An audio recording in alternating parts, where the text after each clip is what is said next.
गुजरात में वडोदरा के जूनीगढ़ी इलाके में सांप्रदायिक माहौल बिगाड़ने की कोशिश। एक विवादित पोस्ट के बाद नवरात्रि के पंडाल पर ईंट से हमला, जान बचाने के लिए मची भगदड़।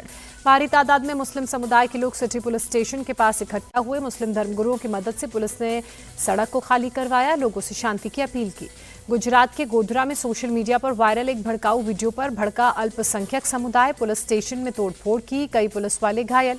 पुलिस ने भीड़ को तितर बितर करने के लिए लाठीचार्ज किया, आंसू गैस के गोले भी दागे। फिलहाल पूरे इलाके में शांति। राजस्थान के टोंक में सोशल मीडिया पर एक विवादित पोस्ट के बाद तनाव भड़का, अल्पसंख्यक समुदाय के लोगों ने सड़क जाम की, आरोपी के खिलाफ सख्त एक्शन की मांग की।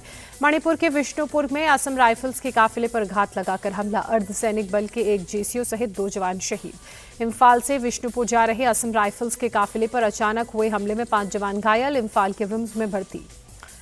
जम्मू कश्मीर के किश्तवाड़ में सुरक्षा बलों और आतंकियों के बीच मुठभेड़ जारी। सेना की व्हाइट नाइट कॉर्प्स के मुताबिक खुफिया जानकारी के आधार पर सुरक्षा बलों ने पूरे इलाके की घेराबंदी की। जम्मू कश्मीर के उधमपुर में भी सुरक्षा बलों और आतंकवादियों के बीच चल रही है मुठभेड़, गोलीबारी में सेना का एक जवान घायल। जम्मू कश्मीर के पुंछ में सुरक्षा बलों ने भारी तादाद में हथियार बरामद किए। मेंढर नाला इलाके में 20 हैंड ग्रेनेड, एक K47 की एक राइफल, कई जिंदा कारतूस, 4 मैगजीन बरामद।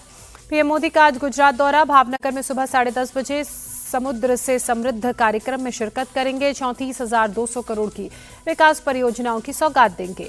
भावनगर के बाद पीएम मोदी धोलेरा का हवाई सर्वेक्षण करेंगे। दोपहर 1:30 बजे एक समीक्षा बैठक में शामिल होंगे। पीएम लोथल के नेशनल मैरीटाइम हेरिटेज कॉम्प्लेक्स का भी दौरा करेंगे।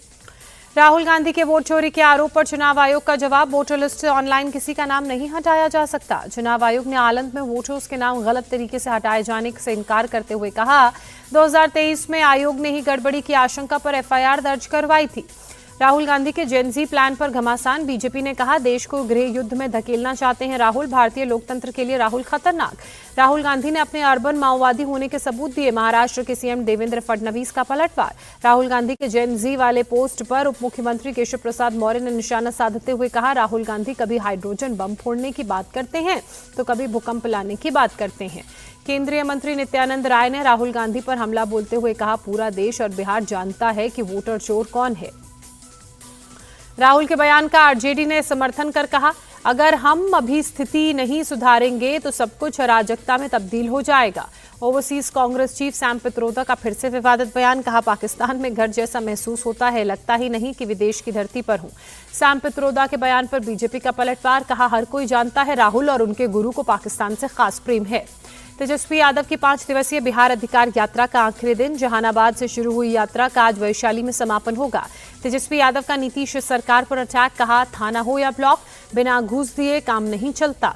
बिहार में तेज प्रताप के बाद रोहिणी आचार्य ने तेजस्वी को आईना दिखाया। सोशल मीडिया पर लिखा, जो जान हथेली पर रख कुर्बानी का जज्बा रखते हैं, बेखौफ बेबाकी खुददारी तो उनके लहू में बहती है। बिहार चुनाव को लेकर दिल्ली में कांग्रेस स्क्रीनिंग कमेटी की बैठक, चुनावी रणनीति, सीट बंटवारा, उम्मीदवारों के चयन पर चर्चा। पिछली बार 70 सीटों पर लड़ने वाली कांग्रेस 78 सीटों की डिमांड पर अड़ी, आरजेडी मनमानी सीटें देने के लिए तैयार नहीं। जन सुराज पार्टी संस्थापक प्रशांत किशोर का आरजेडी के चरित्र पर हमला, कहा सब जानते हैं आरजेडी के लोग चोरी, गुंडागर्दी, जमीन कब्जा और भ्रष्टाचार में शामिल रहे हैं। अररिया में एनडीए का कार्यकर्ता सम्मेलन जंग का अखाड़ा बना, केंद्रीय मंत्री नित्यानंद राय की मौजूदगी में जमकर लात घूसे कुर्सियां चली। राजस्थान के ग्रेड 4 की परीक्षा के लिए लाखों की तादाद में एमबीए एमएससी छात्र पहुंचे। 19 से 21 सितंबर तक 2 पारी में सुबह 10 से 12 बजे तक और दोपहर 3 से 5 बजे तक हो रही परीक्षा। 1,20,000 टीचर्स की भर्ती के लिए पटना में शिक्षक अभ्यर्थियों का प्रदर्शन, चुनाव आचार संहिता से पहले विज्ञापन निकाले जाने की मांग। ऑपरेशन सिंदूर के बाद खुद को और घातक बनाने में भारतीय सेना जुटी। राजस्थान के रेगिस्तान में भारतीय सेना का इंटीग्रेटेड फायरिंग का युद्धाभ्यास जारी। ऑपरेशन सिंदूर पर air chief marshal AP Singh का बड़ा बयान, कहा टारगेट हासिल करने के बाद हमने युद्ध रोका, हमें युद्ध लंबा खींचने की कोई जरूरत नहीं थी। जैश और लश्कर के हालिया वीडियो पर विदेश मंत्रालय का बयान, पाकिस्तान सरकार और आतंकवादियों के गठजोड़ से दुनिया वाकिफ है। दिल्ली यूनिवर्सिटी छात्र संघ चुनाव पर दिल्ली हाईकोर्ट की सख्त टिप्पणी, कहा छात्रों ने पिछली गलतियों से कोई सबक नहीं लिया। प्रचार में लग्जरी गाड़ियों और जेसीबी का इस्तेमाल हुआ।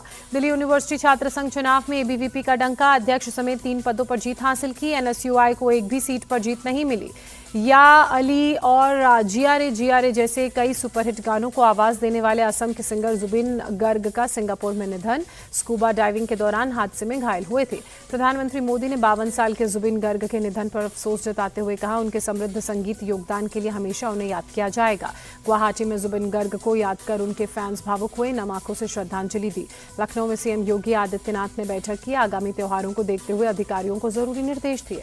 एक्ट्रेस दिशा पाटनी के घर पर फायरिंग मामले में 5वीं गिरफ्तारी। बरेली एसओजी की टीम ने 25,000 के इनामी शूटर रामनिवास को गिरफ्तार किया। दिशा पाटनी के घर की रेकी करने वाले रामनिवास ने पकड़े जाने के बाद माना वो गोल्डी ब्रार गैंग का शूटर है। कहा, बाबा जी के यूपी में कभी नहीं आऊंगा। बेंगलुरु में 3 दिवसीय कैनरा उत्सव कार्यक्रम का आयोजन। 21 सितंबर तक चलेगी प्रदर्शनी। महिला सशक्तिकरण और स्थानीय कारीगरों को सशक्त करने पर है फोकस। कैनरा उत्सव में कर्नाटक के उद्यमियों, सेल्फ हेल्प ग्रुप्स और प्रतिभाओं को मंच मिला। प्रदर्शनी में हैंडीक्राफ्ट्स और ऑर्गेनिक फूड के स्टॉल्स लगे। एशिया कप में लीग मैचों में भारत की जीत की हैट्रिक। आखिरी लीग मैच में ओमान को 21 रनों से शिकस्त दी। लगातार 3 मैच जीतकर भारत टॉप पर बना। एशिया कप में सुपर 4 के मुकाबले आज से शुरू होंगे। श्रीलंका और बांग्लादेश के बीच खेला जाएगा पहला मुकाबला। रात 8 बजे से दुबई में मैच होगा।